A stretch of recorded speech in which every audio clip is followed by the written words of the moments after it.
Hello, and thank you for joining me on this foodoffensive.com video broadcast and weekly update. This is my attempt to bring action and awareness to the food that's in our food supply and what we are eating, what we are actually putting inside of our body. Now, I'm a graduate of the Culinary Institute of America in Hyde Park, New York. I graduated there in '01 and didn't really think too much about the organic side of food or what really is in our food and what's in the ingredients, how things are made. I just trusted that things were safe. But I've learned over the last few years that I really need to look closer at that. And this is, I just really have a great desire to get the word out and to share the research that I've done for just my own self, my own family, and my everyday cooking that I cook for other people, that I want to give the absolute best that I can as far as integrity of ingredients, going beyond just the way things look, the way things taste, but what is actually in the ingredients, how are they grown, and how are they created, or are they natural? I just want to thank everyone for giving feedback and subscribing to the YouTube channel, watching the videos. We've hit over 400 views, and that's just wonderful that there's people that are actually watching the videos and coming across them maybe on the internet, and not just people that I know, but others that have come across them and wanted to look further. So, and I hope that you've enjoyed some of the other special reports, like the Super Bowl party food exposed and the Valentine's Day sweets exposed, and some of those other fun videos. But we're going to move on this week with GMOs and what really is in our food, and this is going to be the second part of canola. Now, what really set me over the edge in creating this video broadcast, I've been wanting to do it for the last half of last year and 2011, and I really just had a strong desire to do it, and I was just waiting to get things just right and wanting to get things set up correctly and get the lighting just right and get the right camera and just all those things. But I just realized that if I just keep trying to get all those things together just perfectly, that I'm never going to start. So I just really wanted to get it done and really start it. And the first of the year of January 1 of 2012 was really the first one. And it was just a easy way to just to start it. And so here we are, already almost 10 videos into this year and in this broadcast. And what really put me over the edge was last October we were at a party and with a bunch of other young parents, and of course October and fall time and around Halloween and the fall harvest time, and just of course football's a big thing in America, and that's the big time of the year for football, and building up towards the Super Bowl. And we were at this party, and it's just people with a lot of other young parents, and we're there, and it just seemed like everyone just knew everything about football, and that's all that people cared about. And it was just crazy. Even one of the wives knew just as much or more than the other than her husband did. And it was just there's nothing wrong. I don't want to say that it's wrong to watch football or get into sports and do those things. I think actually playing sports is better than watching them. But the worship of professional athletes and knowing more about sports than about your own kids, or knowing more about sports than the real issues at hand, and that really put me over the edge. I want to really get the word out, and I don't want to be like that. I want to be knowledgeable about other things, and that's what I'm attempting to do, and taking my career to the next level, and just knowing one more aspect about food and about food production and what really goes in our food, and trying to, at the very least, just eat healthy for myself and for my family, and what we're feeding our child, and making sure that things that are going into our bodies are what they should be, and really, are they really what they tell us that they are?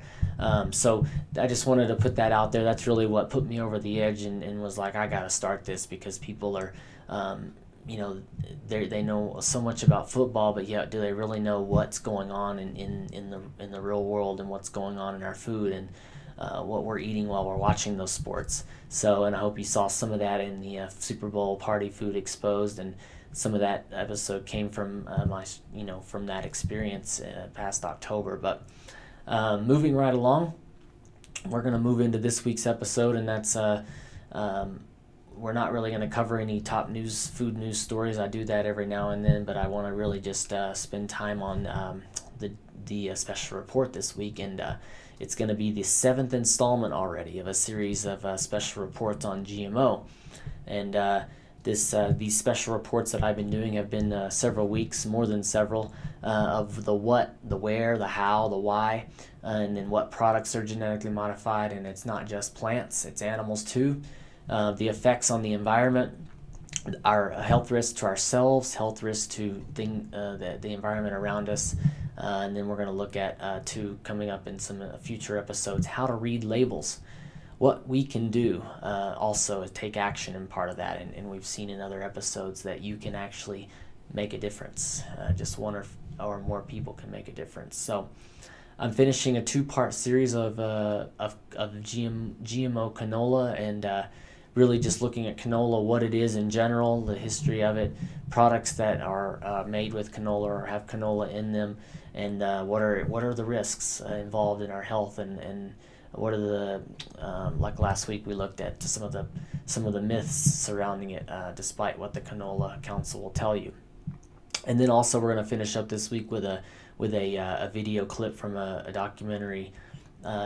This particular clip is concerning a Canadian farmer that had persecution, that faced persecution and court battle with Monsanto because he was trying to grow organic or non-genetically modified canola, but his field was infected with GMO canola from another field, and so Monsanto was trying to claim infringement. So we're going to look at that at the end. But last week we did the top story also of a positive story of we're winning over GM crops in Boulder, Colorado, right here in Colorado, where I'm broadcasting from.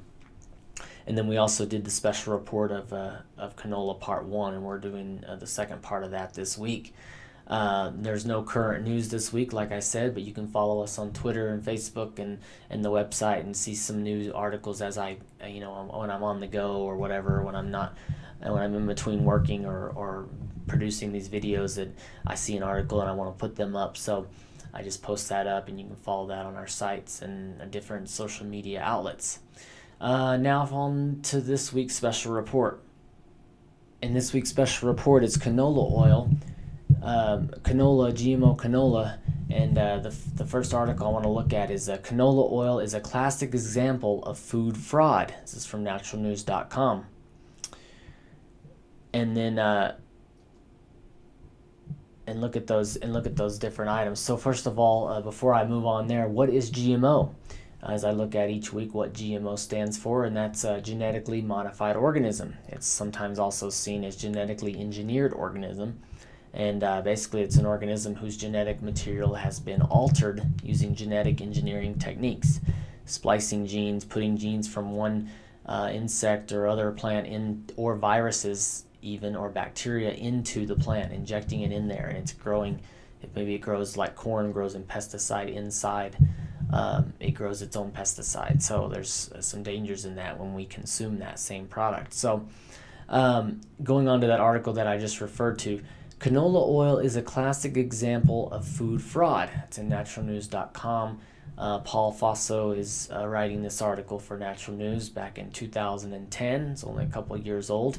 And he says this: remember margarine? That was touted as healthier than butter several years ago.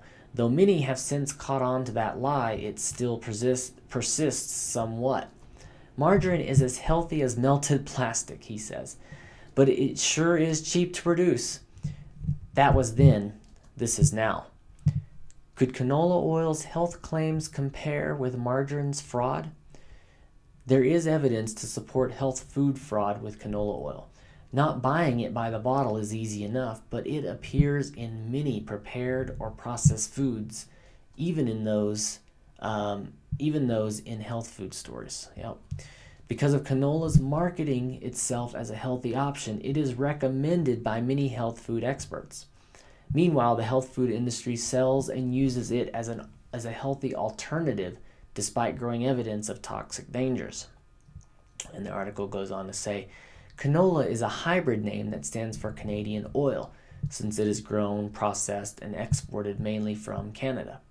And the Canadian government, it is reported, put up the cash to have the FDA classify canola oil as GRAS, and it stands for Generally Recognized as Safe. This classification allowed the canola industry to avoid long-term food safety testing.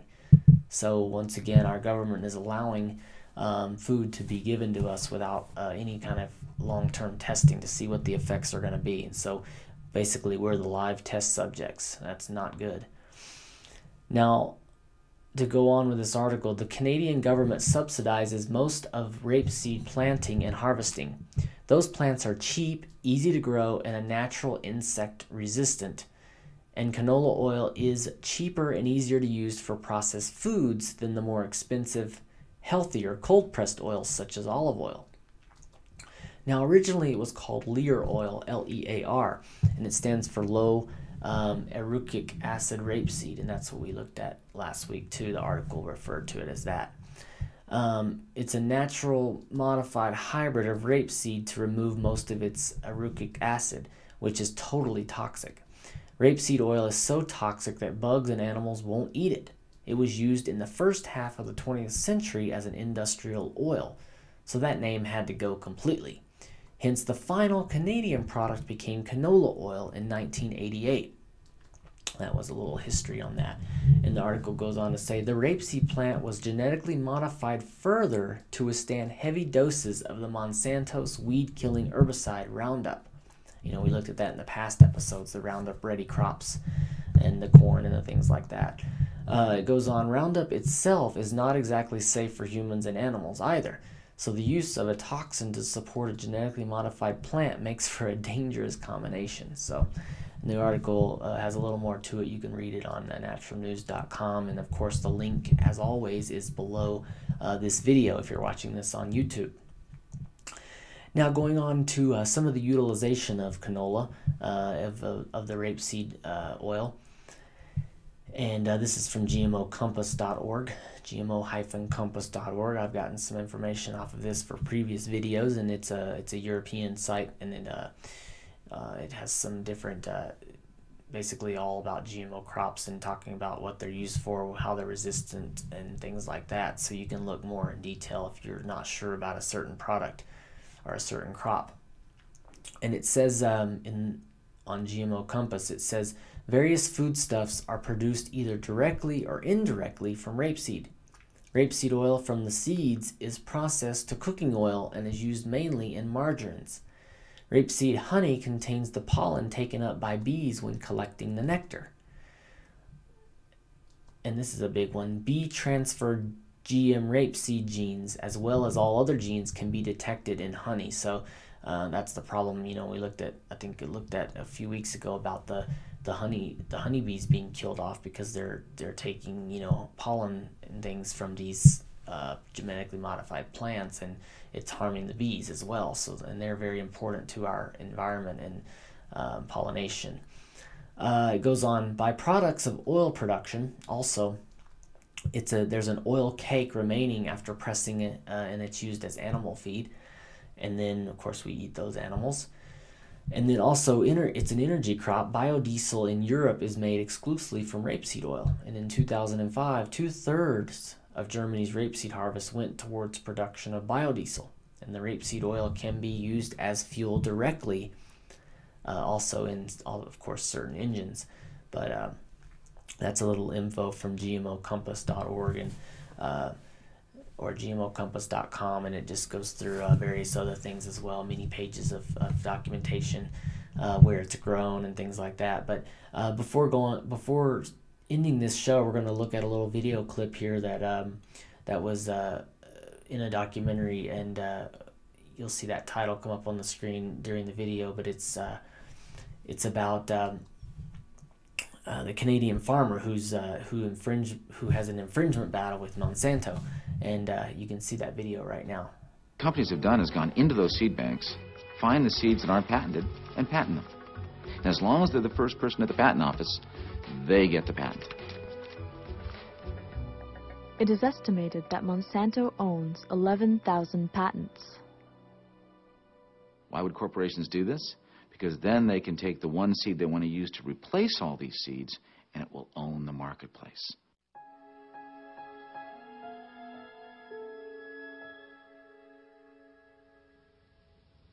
In Canada, the question of patenting landed directly in Percy Schmeizer's field.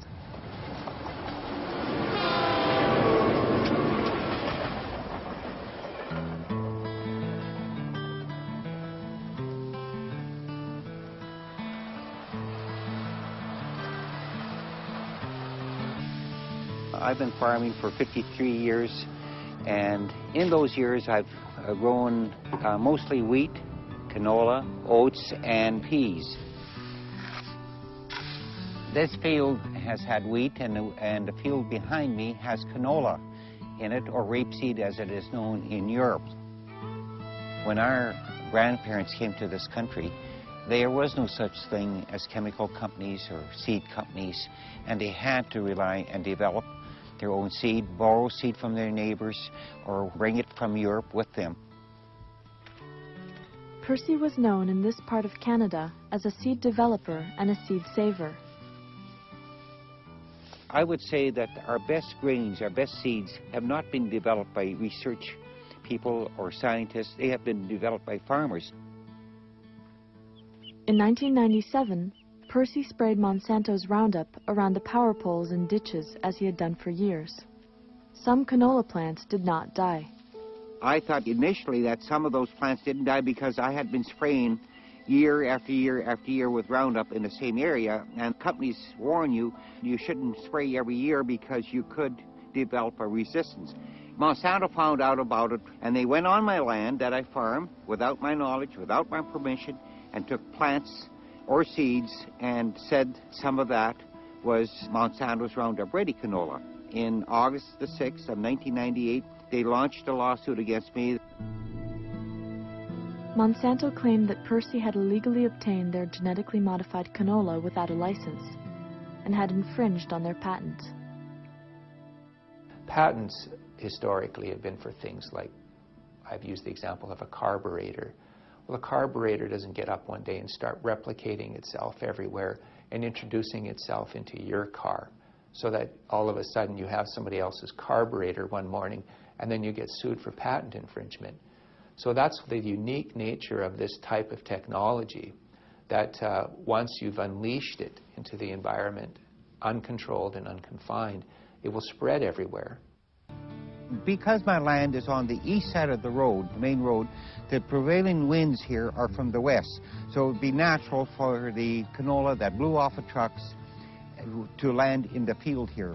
In fact, one farmer told me that when he drove past my land hauling a Roundup Ready canola, his tarp had broken, and he estimated he lost enough past my 2 miles of land to seed 2,000 acres. The lawsuit and my loss of my seeds was the hardest thing that could have ever happened to us. Now here Monsanto comes along, what we worked for all these years, they just want to take it away just like that from us. I could never do that, to go into their office and take anything. I would be prosecuted. And they can just come and do anything to the farmers just like they own them or so. It really is upsetting. And I feel they've taken my rights away and my privacy. And we're not the only ones. They've been doing too, as many others. Why are they prosecuting so many of these little farmers when they're only maybe worth a couple of 100,000 when they're such a multinational company? Why?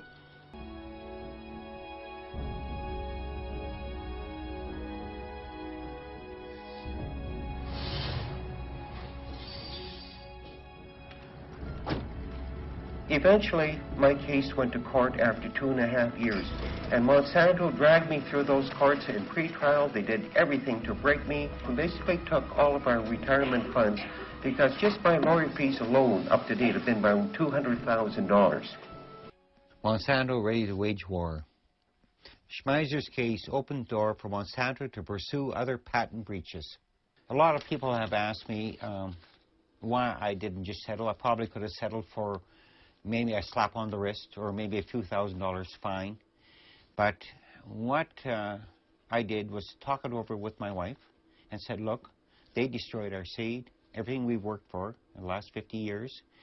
And if I sign this, that I grew genetic altered canola without a license when we were doing our own thing, minding our own business, I couldn't live with myself. And I feel that it was taking my fundamental rights away from me.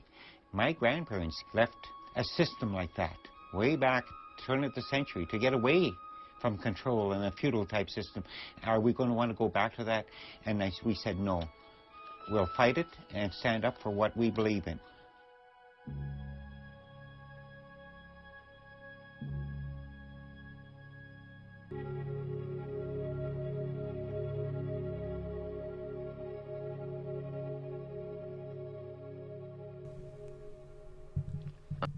So as you can see, the farmer decided to take on Monsanto to try and fight against them instead of just backing down like so many have been forced to do. And unfortunately, they lost a lot of their personal wealth and their savings and trying to do the right thing. And it's just terrible.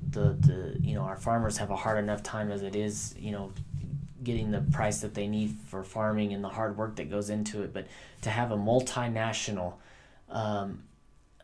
multi-billion-dollar company backed by big names like Bill Gates and others who are major shareholders in the company, to have them fight against, they just go after the small guy. I just don't understand it. And they're constantly buying up seed companies and they're just taking over. And they've got, as we looked at in other episodes, they've got their tentacles into our government as well. And the head of one of the former VP of Monsanto, we covered that article, he will be attempting to be in a top position in the FDA, try to obtain that top position at the FDA, and that will be bad news for us, at least those of us that are awake and don't want GMO in our food and genetically modified crops.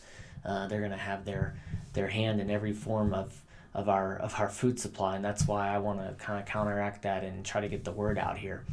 But next week we're going to continue on with some of the genetically modified crops, and another big one of the main ones is cotton.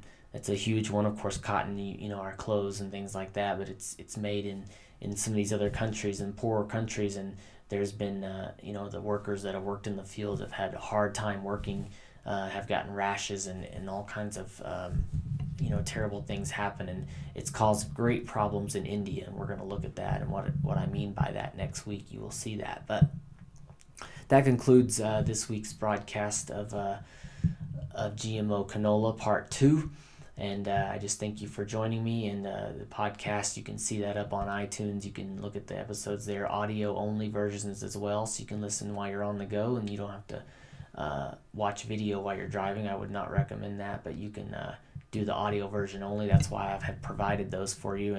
Or if you're working and can't watch the video, you can at least hear the audio and later go and see the articles if you'd like. And just don't ever take my word for it. Just go and look at the articles and see what's out there and see what various sources are saying. And there's scientific data and there's tests to back it up. And then scientists are being persecuted and under attack for standing up to